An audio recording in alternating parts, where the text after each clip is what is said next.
Matthew chapter 25, reading from verse 14. The kingdom of heaven is like a man traveling to a far country, who called his own servants and handed them his goods. To one he gave 5 talents, to another 2, and to another 1. Each one something based on their personal abilities. And then he immediately went on his journey.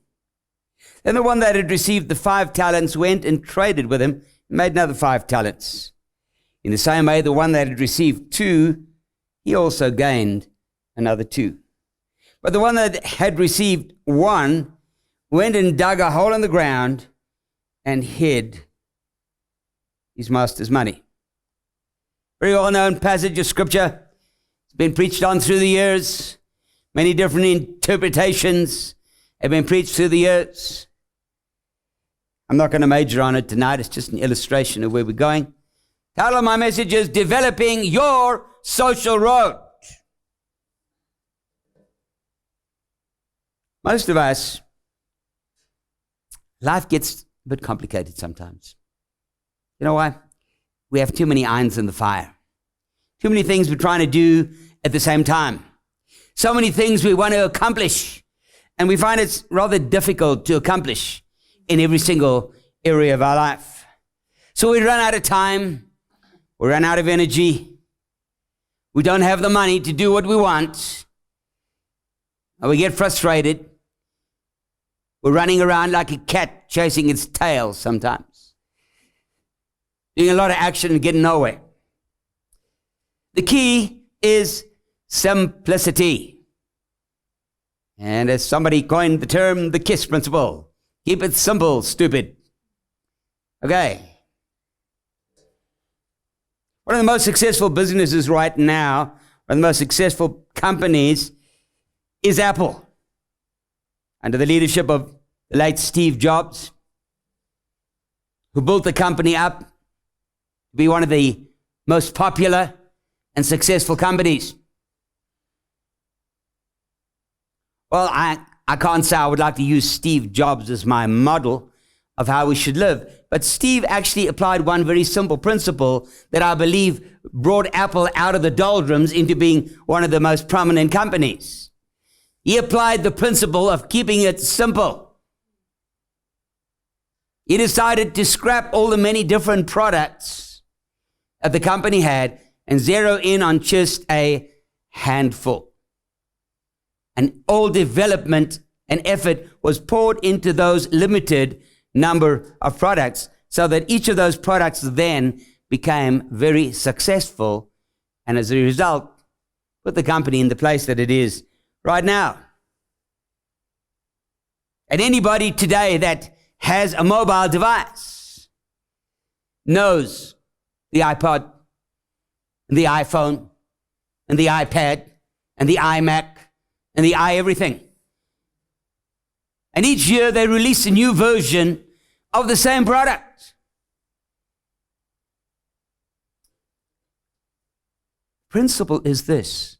Instead of trying to scatter everything with the shotgun approach, we need to zero in on specific areas.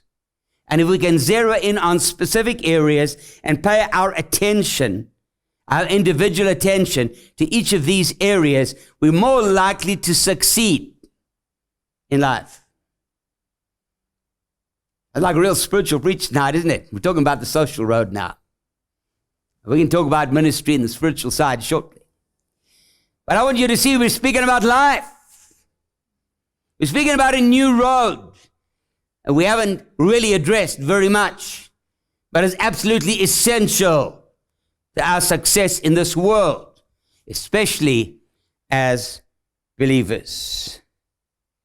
You see, there are 3 roads that we all walk in this life. And some of us pay more attention to one road than the others, but ultimately, in order to live a successful, full life, we need to be able to walk and function in each of these 3 roads. What are these 3 roads? The first one is our work life. That thing that you have to do every day. That place you have to go every day, sometimes, unless you're working for yourself and working from home. It's something that we have to do. We have to do it because our survival in this world is dependent on it. Now, a lot of the time, what you're doing is actually not what you want to do. I think if a survey were done of how many people are doing the kind of job they would really like to do, we wouldn't have a very good show of hands. You see, because most of us are doing what we hate in order to get the money that we need to survive in this world. You see, if my work was what I want to do, what I want to do is to go to bed late at night, sleep late in the morning, do very little activity during the day, except when I feel like it. Just chill out and have fun and do the things I enjoy. Oh, if only I could get paid for that. Wouldn't that be wonderful? But nobody's paying for that kind of job. You're not finding the ad in the paper. Wanted. Somebody who just likes to chill out. Nobody's paying for that, you see. So our work life is something we have to do. And unfortunately, it takes a major part of our life. Half of our day is gone doing work. And the other half that's left, there's not much left because we've got to sleep in that as well. See, they don't let you sleep at work for some reason. See, so the little bit of time we got left, we're going to do everything else in. And we all know the work road. We all know the work road because we have to walk that road. It's an essential to life. Without walking on that road, we cannot live in this world. Now, I know some believers seem to think that if I could just step into faith and believe God to provide my needs, I can stop working. But the scripture doesn't teach that. The scripture says, if any man will not work, then neither let him eat. So, you can't get away from this road. We have to walk this road, whether we like it or not. Now there's a second road, and the second road is our ministry life. Unbelievers don't have this road. They've only got two. We'll get to the third one shortly, which is the main road we're going to be looking at tonight. The second road is our ministry road. And our ministry life is something that we do for the Lord. Because we love Him, and we want to please Him, and we want to serve Him. It's also something we do out of love for other people. We want to be a blessing. We want to help. Our ministry life gives our life meaning. It gives us a sense of, I'm doing something relevant in this world. I'm not just a little number, a little cog in somebody else's machinery as I am at work, but I have a purpose in life to serve God and to work for Him and to extend His kingdom in the earth. Nobody's forcing us to do this. The Lord doesn't come down on us and say, now that you're a Christian, you better start ministering now. We're not coerced into ministry. We do it out of joy. We do it out of love. We do it out of a motivation to please Him. And if your attitude is right, out of a motivation to help others and to bless them. And then the third road is our social life. What is our social life? Something we want to do. Something we really want to do. Something that meets a deep need inside of us. Something that sets us apart and makes us different and unique. And you know what? Nobody forces us to walk on this road. In fact, sometimes somebody needs to hold us back because we'd rather walk this road than the other two. I would rather spend my day having fun, doing something that I feel accomplishes in me, than to go and sit and spend the whole day at work. I would rather do this than spending the whole day trying to minister to people who don't appreciate it. Now, yes, there's a price to pay in ministry. You've been in ministry, you know what I'm talking about. So the social road actually is the road we all want to walk. It's the road we all wish we could walk. But you see, our work life very often stops us.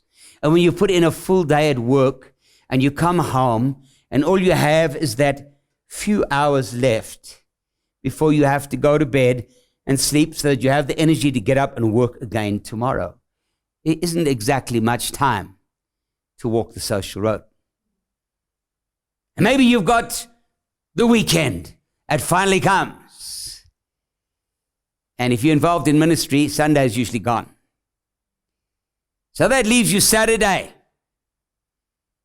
It doesn't leave us much time to walk this social road, does it? But yet, it's natural to all of us. After we've had our time of work, we want a time of rest and relaxation. We want a time of doing something I feel like doing something I enjoy doing, something I have to do. And you know what? God made us this way. It's not a sin to have these desires. God created them in us. And unfortunately, because of the pressures of society and the world in which we live, most people are not fulfilling that side of their life. They work hard, they drive themselves, and before you know it, life is over. You never got to doing anything relevant in this world except work. And you may have accomplished great things in your work. You may have followed a career and risen up in your job, and that may have given you a sense of accomplishment. But as you get older, you find that the toll that you have put on your body and your soul and your spirit have burned you out. You begin to suffer physical illness, and life no longer has a meaning, and you're just purely existing. God designed us to have an area of our life, the social road, and it's an essential part of our life. And that is why God actually created us to want to do that. You know, God has built things into us to make us function naturally in this world. You see, when it comes to food, and that's another whole department, we'll look at that in detail later. You see, I tend to eat the things that taste nice. And God's built into us tastes and smells that make us want to do that. See, when the gardener comes and mows the lawn, I don't say, now, please just keep aside all that mowed lawn because I can't wait to eat it. We don't do that. See, we weren't designed to eat lawn. We weren't designed to eat grass. You know, animals are different. They love it. And we created that way. See, God has put desires in us, appetites in us, that He has provided a way for us to fulfill. When God made Adam originally, placed him in the garden, there he was in the most beautiful, luscious garden, all the beautiful fruits, everything around him, all the different animals, and they were all obeying him. He was the big boss. He was in charge. Wow, he was in this beautiful country that had all the treasures and all the beauty. What more could a man want? I mean, you think Adam would have been really so happy, but he wasn't. He wasn't. You know why? Because he didn't have a social life. He had a spiritual life, yes, where he met with God every day in the Garden of Eden, and he had a job to do to keep the garden up. But he had no social life. Life was dull. It was boring. And God looked down on him and said, I'm going to give him what he needs to give his life meaning. So God created the woman and brought it to him. And now Adam had other human beings to interact with And you see, the social life is very much involved, as we'll see shortly, in interacting with other human beings. Now we have three needs in life. We walk those three roads, but we have three needs that must be met in order for us to walk on these roads effectively. The first need that we have is health. See, without good health, you can't do anything anyway. If your body is not in a state of health and good condition, you can't function in this world. Unfortunately, we usually take our health for granted. Unless we're sick, we take it for granted. We don't think about taking care of our health to make sure that we are the most efficient we can be in this world as we walk on those roads. No, we go excitedly on the roads that lie before us, apply ourselves. And if you're on the work road and work is really a pressure job where you're doing all the time, you begin to neglect your health. You're like a person driving a car with your foot flat in the pedal all the time. You know, a brand new car can handle that for a while, but eventually things begin to wear out. The car's not designed to run on full speed all the time. And eventually something begins to break down. You can't run full speed anymore. You got to get it fixed. That's what happens to these bodies of ours. If we don't keep them in good condition, we'll eventually not be able to go on these roads at all. We won't be able to function in this world. Now, God has provided a way for us to walk in health. And walking in health is essential to all of these roads. So while on the one hand, we see three areas of life that we can be involved in, we see also three essentials to life that will enable us to efficiently get involved on those roads. And the first one is our health. Second one is wealth. You see, in this world, nothing comes for nothing. Nothing that we do comes free.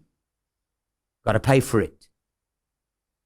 To pay for it, we need finance. We need wealth. See, now God has also provided a way for us to accumulate wealth. Now here's the mistake we make. Your job is seldom the source of wealth. It takes more than hard work to become wealthy. Yes, work is involved. But there are a lot of hard-working people out there who have no wealth, times are even in poverty, and are barely surviving in this world. They work hard. They put in long hours. But that's not the key to wealth. See, it takes a bit more than hard work. It takes talent. It takes skill. It takes additional ability to generate wealth. Now, wealth is also essential to all three of these roads. See, you need money. I know that your work provides money, but you're going to need money to get to work. You're going to need money to have clothes for work. You're going to need money to do everything. You're going to need money to do the work of the ministry. You're going to need money to do the fun things that you enjoy in your social life. Without wealth, you cannot walk any of the roads. The third essential need in life is relationships with other people. No man is an island. We all need each other.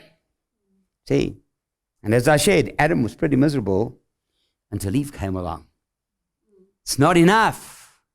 It's not enough to have all of these other things if we don't have somebody to share it with, if we don't have people to interact with. See, now, God wants us to increase our social circle. He wants us to develop relationships with more and more people. Because you see, this is essential, again, to all three roads. You cannot work alone. Who are you working for? What are you working for? It's impossible. Well, I have my job. I go to work every day. Where? You know, the place where my boss is. Oh, so you have a boss. Well, that's at least one other person. You cannot work alone. You cannot accomplish anything alone. And you cannot minister without having somebody to minister to. I mean, it's common sense, isn't it? Now, could it be that if we had more relationships, we may have more work opportunities? Could it be if we had more relationships, we could have more ministry opportunities? And yet, we so often neglect this part of our lives, and we're happy with our small little circle of influence and people that we know. We just go on our way, never developing any further. And then we complain, well, I'm not really succeeding in life. I'm not really accomplishing my full potential. I don't really know what I'm living for. So you cannot have a social time all by yourself. I'm going to sit down tonight and I'm going to chill out. You say, yes, I can. I can sit and watch TV. There's people on TV. What are you going to watch? Scenery. You spend an hour watching the lake. See, that's not a social life. You cannot have a social life without people. And God expects you to have a social life because He created people. Those three essential needs must be met. And once they're met, we then have within us the ability and the resources to begin to walk on these three roads. Not just one of them, not just two of them, but all three of them. Sometimes we make the mistake of zeroing in on one. And so you have the person who's a workaholic, who lives for work, who finds their satisfaction and accomplishment in their work. Well, you're no use to the Lord at all because you're too busy working to do any ministry. And you're not a very nice person to be around. So you have no social life. And one day after you've accomplished so much in your work, you're going to sit all alone and say, what happened? Here I am, I'm still single, but I've got a great accomplishment in my work. I've fulfilled my career. I've got a position. I've worked myself up, and I'm all alone. Never was God's pattern in the first place. So how then do we develop this social life? How do we walk this third road? Well, firstly, you're going to need health, wealth, and relationships. So that's a good starting point. Okay? And don't think any of those is automatic. Nothing's automatic. What's automatic in this world is destruction. Ever since the curse that came as a result of Adam's sin, nothing comes automatically. Before that, it did. The trees and the plants grew automatically. The rain and everything came down automatically. Everything was great. But the moment the curse came in, now Adam had to work against the ground to make it produce its goodness. Because it yielded weeds. Before it yielded naturally. Now you got to work against it. Wouldn't it be wonderful if we could just sit by and see the wealth come in? It doesn't. Wouldn't it be wonderful if we could have this perpetual motion where we start something and leave it going? I just start this job and leave it going and keep producing. And people advertise this in marketing sometimes. I just spend an hour a week. I put this thing together and it just keeps going. No. There was a lot more that was put in the beginning. See, because what you put in is what you get out. What you sow is what you shall reap. God has set the world up this way. So what we need to do in order to succeed is we need to develop our talents. And the entire social road revolves around talents and skills. See, it's very necessary for us to function in all of these areas, for us to have some kind of abilities. See, our talents and our skills enable us to work better. They enable us to minister better. See, they also make us more likely to succeed in life. So how do we go about this? How do we come to a place where we can rise up and live the kind of life God intended us to in this world? How can we rise up and effectively walk on all of these roads and be successful? How can we rise up and do all of these things? Well, we're going to have to change what we are.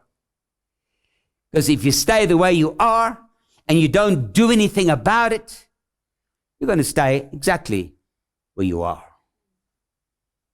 So some kind of activity, some kind of action is necessary for us to break out of this place we are and to rise up to live the kind of life God intended us to live. Okay. So the first thing you need to do is you need to discover your talents. You need to discover your talents. Well, how do I discover my talents? Just got it in a dream.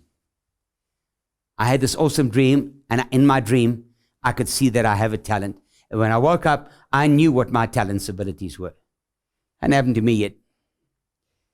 Okay. Hasn't happened to me.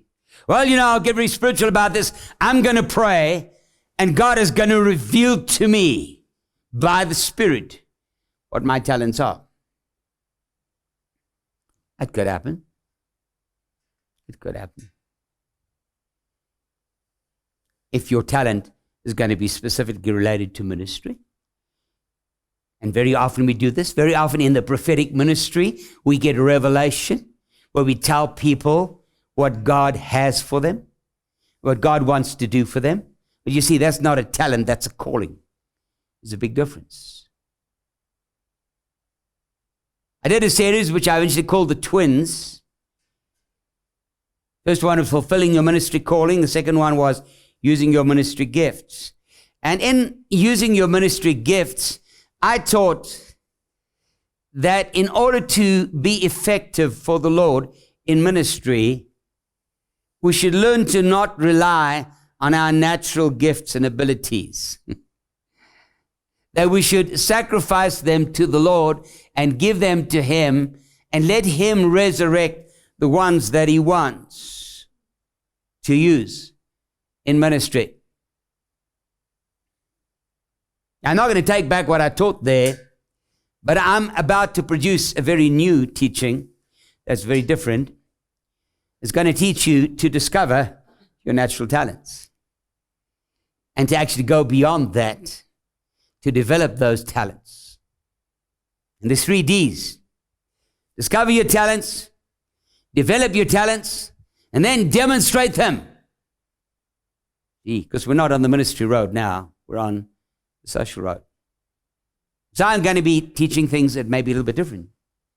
I'm going to be taking approaches that you may find are strange. Because we're looking at life from a different viewpoint. We're looking at a different road. And we're not putting the ministry road aside. We're not putting the business road aside. Because all 3 are walked together. But we need to understand what's involved in walking the social road, because unless you're doing that effectively, you're not going to be effective in ministry, and you're not going to be effective in business. So for a season, we're going to just set aside the ministry side. We're going to put aside the work and the business, and we're going to look purely at your talents and abilities from a social viewpoint. And this is going to become an entire series. It's going to cover all aspects of life. It's going to cover health, wealth, and relationships. It's going to cover principles of success. It's going to embrace the arts and other skills and talents and abilities. As we read at the beginning, we saw how the man gave talents. It's very interesting that the word talent was used, because the talent that he gave them was not an ability, it was money. But somehow I believe God used that word so that we could allegorize that and develop it into something different and see it as a potential to develop an ability. The person who was given the 5 talents, he did something with them. He developed them. He got another 5. The person with 2 did the same thing. The person with 1 did nothing, just hid it in the ground, and it remained in the condition that it is. Well, what have you been given? 5, 2, or 1? Because every one of us have been given something. Because we're human. And God has put a piece of himself into each of us. And God has put into every single person talents, abilities, skills. Now, the talents that were given by this man, according to the scriptures, were given according to their personal ability. Is the reason he gave the one man 5. And that one 2, and the other one 1. Because he assessed them what they were capable of. He looked at what they had the ability to do with those talents. Now, not everybody gets 5. Not everybody gets 2. Some of us, unfortunately, end up with 1. We don't have to stay that way. That's the beauty of it. Okay, so how do you discover your talents? Firstly, you've got to get into action. Your talents will manifest while you're doing something. If you're standing doing nothing, neither you nor anybody else will know whether you've got any talents or abilities at all. Until you step out to take action, anything that is resident within you is going to remain stagnant and static, like the man who took his talent and hid it in the ground. Only when you begin to put those talents into practice will they manifest and become visible. Well, I don't know what my talents are. What have you been doing? Well, nothing. I'm waiting for a revelation of what my talents are. You're never going to find out. You're never going to find out. You're going to have to take the risk of trying something. Well, what if it fails? Okay, firstly, a lot of the time you will not see in yourself what other people see in you. Until you start to do something, you're not going to have somebody say, hey, you're pretty good at that. Did you know that? Well, I didn't think it was that good. No, really. Really, you should develop that. You're actually pretty good at it. See, then you feel motivated. And you feel, you know what, I didn't realize I had an ability. I thought, well, it's just, everybody can do that, can't they? No, they can't. You seem to do it better. Mm-hmm. And then you get the opposite. Don't give up your day job, Just, Don't give up singing to the Lord because he's the only one who can appreciate it, but please don't make the rest of us suffer. Well, that's a risk you're going to have to take. It's a risk you're going to have to take. And sometimes the responses you're going to get are actually not honest. They're based on jealousy and envy. Because people are envious of what you can do, and they want to put you down in case you rise up and look better than them. So you're going to get positive responses, and you're going to get negative responses. But you're going to find out sooner or later whether you've got a talent or not, or whether your talent lies in that particular activity. But talents are things we do. I have the potential. I have a talent to really write. Will anybody ever find that out until I write? I have a talent to sing. You'll never know it until I open my mouth with music to sing. See? Find out what your talent is by taking action. And if you get a negative response, it's not the end. You're going to have to know how to handle the responses. Because a positive response may not mean anything either. Some may say, well, you really sing great. But they're tone deaf themselves. Really not a good recommendation from somebody who knows nothing about music to say, I really love your singing and your playing. Means nothing. So don't base everything on that. But you'll start to get a bit of a guideline as to whether you have any talents that have already been given to you. Try everything. See what works. Try everything. Well, I don't really think I'm capable of doing that. Have you tried? Some years ago, somebody tried to sell me life insurance, and I couldn't afford it. And he said, well, have you thought about selling a life insurance? I said, I've never sold anything in my life. I don't know if I could do that. He persuaded me to go for an interview. And the only reason I went was the possibility of making money. But the first thing I said to the man who interviewed me, he said, I don't know if I could sell. I'd love to do this job. I would love to make the kind of money that's there, but I don't know if I can sell. I've never tried it before. Gave me a few things to do to see if I could persuade people. And you know what? I discovered I could sell. I discovered I could sell. I stepped out and got that job and found out I could actually persuade people to buy life insurance. Now, if I hadn't taken action and tried it out, I would never have found out.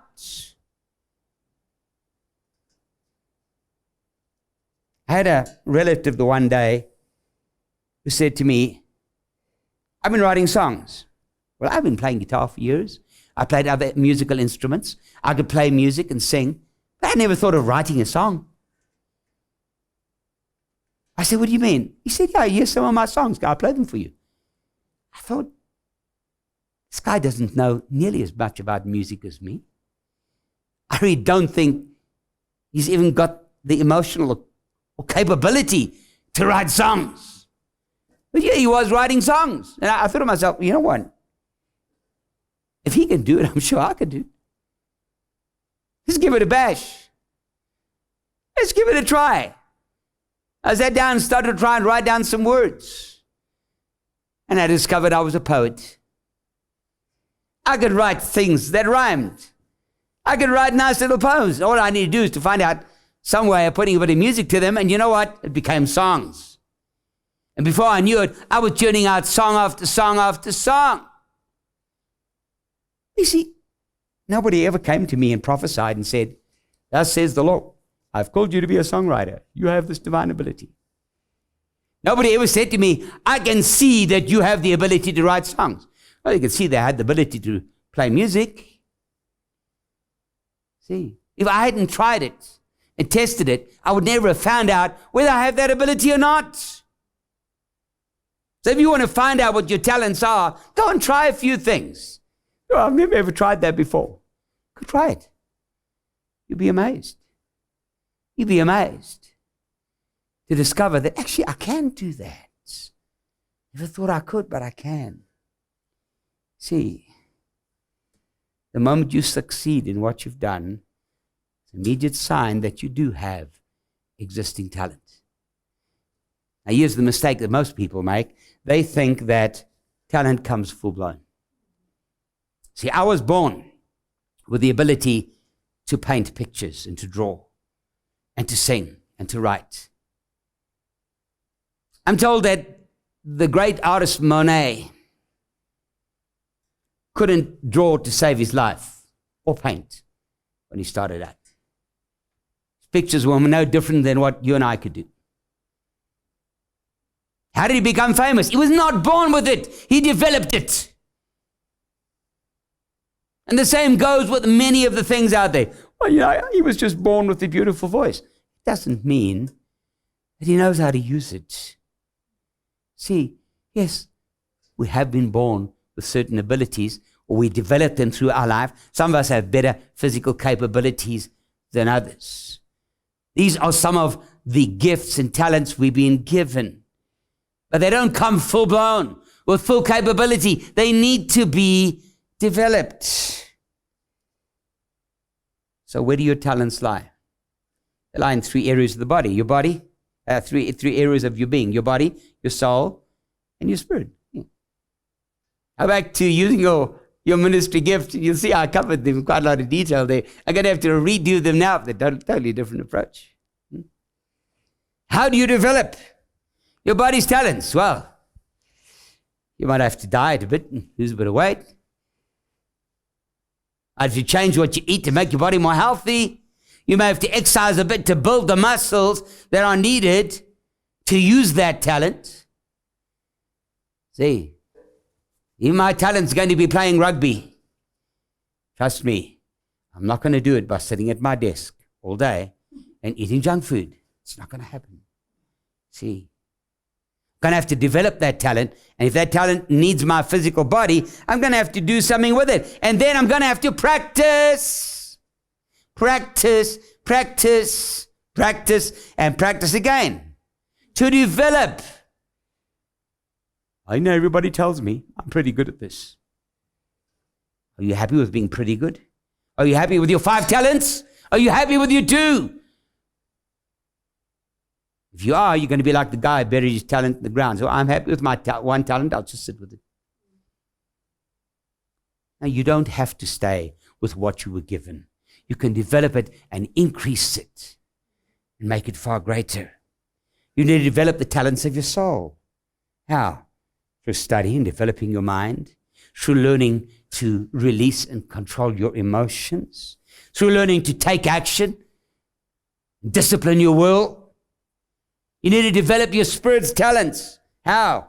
Through meditating, through revelation, through faith and hope and love. So many different things, all different ways of developing talents. And then, what if I don't have a talent?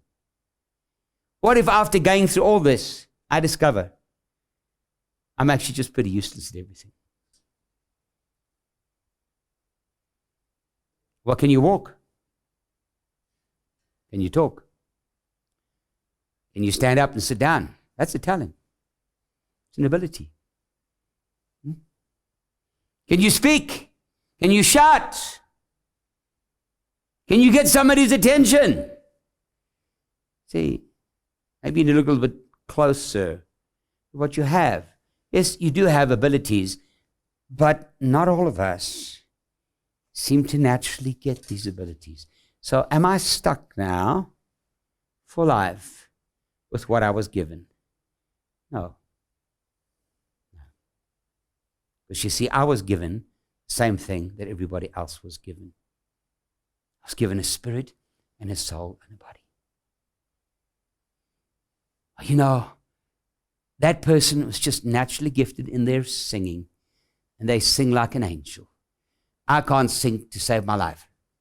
Are you able to talk? Yes. Well, do you know what is used to both talk and sing? It's 2 little flaps of skin that sit together like this and they vibrate. It's called vocal cords. That's all they are, just 2 flaps of skin. Vibrate. Well, why is it that when my skin vibrates, it sounds terrible, and when your skin vibrates, it doesn't sound terrible? Well, maybe you got better skin. I don't know. I don't think so. Is it possible that I can teach my skin to do different things? See, I've got the same inherent talent. I've got the same gift, the same equipment. I just need to develop my equipment and make it more effectively. Work more effectively. You see what I'm saying?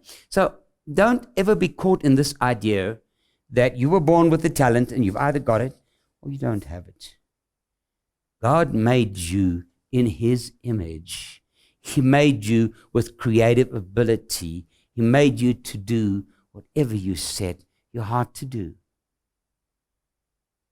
Back in the book of Genesis, we read that people began to get together and build a tower that would reach up into the heavens to make a name for themselves. And God said, I can see that the man that I've created will do whatever he sets his heart to do. You are able to accomplish whatever you set your heart to do, because you are not an animal, you are a human being, and you are made in the image of God, and you have built into you the capability of becoming what you choose to be. So you were stuck with one talent. Develop it into 2, and then into 4, and then into 8, and then into 16. Before you know, it's in the millions. Don't have to stay where you are. Can develop it. Perhaps you just need somebody to help you to develop it. Perhaps you need a bit of teaching and a bit of training on how to discover your talents and develop them. That's what the social road is about. That's what this entire training course is about. Tonight is simply the introduction to something that's going to expand into something really huge. And I'm going to be covering every aspect of what God has taught me from my own experience and getting into the scriptures. And based on everything that God has for us, we're going to learn how to develop what is needed to walk on that social road and to make it effective in our lives, so that we walk those 3 roads together at peak efficiency, becoming the kind of person God created us to be. The final stage after you've developed your talents is to demonstrate them. What's the use of having a talent if you don't use it? That's when we begin to develop them and demonstrate them to the people around about us. We begin to show them to the world. You begin to add them to your work and add them to your ministry, and you become more effective in your work and more effective in your ministry, and you grow up and you develop into something magnificent. It's like God designed you to be. Now, we have all of these 3 main areas of our life that need attention. Perhaps you work because you have to, but you can transform your work by adding something more to it. Perhaps you minister because you want to, but you can add more to your ministry to make it more satisfying, to accomplish far more for the Lord. You need to find something that you enjoy and use that as your starting point. Develop that. Add to it. Before you know it, you're going to be walking a road that you've perhaps neglected in your life for many years. It's time we look at that road. It's time we stop being so spiritual that we think it's carnal and it's worldly. You know, Christians are not allowed to have fun. It's like people who say that sex is not meant to be enjoyed, it's only for making babies. We miss what God has for us. God wants us to enjoy life. He wants us to be happy and to have a sense of accomplishment. You can't accomplish that in work or ministry unless you've added the right social dimension. And once you've added that, before you know it, your circle of influence, your relationships will begin to increase. Your health will take on a new dimension. Your wealth will begin to grow. And you'll rise up and become the kind of person that God made Adam to be in the first place. I don't know about you, but I want to get there. With the Lord's help, we're going to try and find a way, based on His word, walking the social road.